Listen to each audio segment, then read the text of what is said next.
விண்மில்.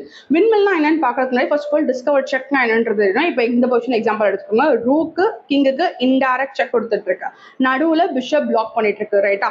So இப்போ இந்த பிஷப்பை நம்ம டிஸ்கவர் பண்ணணும், அன்கவர் பண்றோம். எடுக்கும் போது என்ன பண்றோம், இந்த பிஷப்பை யூஸ் பண்ணி ஆப்போனண்டோட இன்னொரு ஏதோ ஒரு ஹையர் வேல்யூ பீஸை நம்ம அட்டாக் பண்றோம். ஸோ இப்போ இந்த பிஷப்பை யூஸ் பண்ணி நான் குவீன் அட்டாக் பண்றேன். ஸோ ரூக் செக் கொடுத்துட்டு இருக்க, பிஷப்பை யூஸ் பண்ணி நான் குவீன் அட்டாக் பண்றேன். ஆப்போனண்டால அட் அ டைம் ரெண்டையுமே சேவ் பண்ண முடியாது.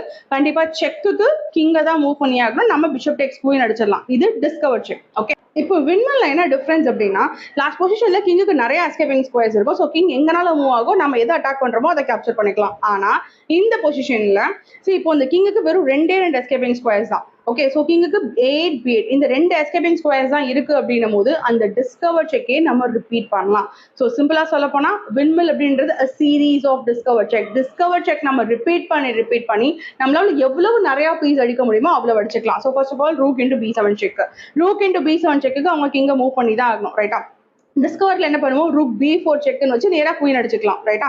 இதுதான் டிஸ்கவர் அட்டாக்கோட பிளான். ஆனா இப்போ நீங்க நேரா குவீன் அடிக்காம அந்த கிங்குக்கு ரெண்டு எஸ்கேப்பிங் ஸ்கொயர் தான் இருக்கு. ஸோ நேரா குவீன் அடிக்காம உங்களால எவ்வளவு நிறைய பீசஸ் அடிக்க முடியுமோ அவ்வளவு அடிச்சுக்கலாம். So rook into e7 check, king b8 மட்டும் தான் போயாகணும். Again rook b7 check, a8 forced, rook into f7 check, b8 forced, again rook b7 check.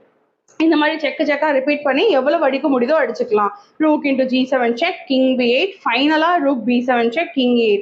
இப்போ கடைசியா h7 அடிக்க கூடாது, ஏன்னா h7 அடிச்சீங்கன்னா குவீன் ப்ரொடெக்டட் ஆயிடும். ஓகே, ஃபைனலா உங்களால எல்லா பீசஸையும் அடிச்சதுக்கு அப்புறம் கடைசியா rook b4 check, rook b4 check கொடுத்துட்டு கிங் a7 மூவ் பண்ண உடனே ரூக் இன்டு குவீன் அடிச்சுக்கலாம். ஸோ சிம்பிளா சொல்லணும்னா விண்மில் a series of discover check. Okay, இப்போ இந்த விண்மில் டாபிக்ல இருந்து நான் உங்களுக்கு ஒரு கொஸ்டின் கொடுத்துருக்கேன். இதுக்கு நீங்க ஆன்சர் கண்டுபிடிச்சீங்கன்னா எனக்கு கமெண்ட்ல சொல்லுங்க.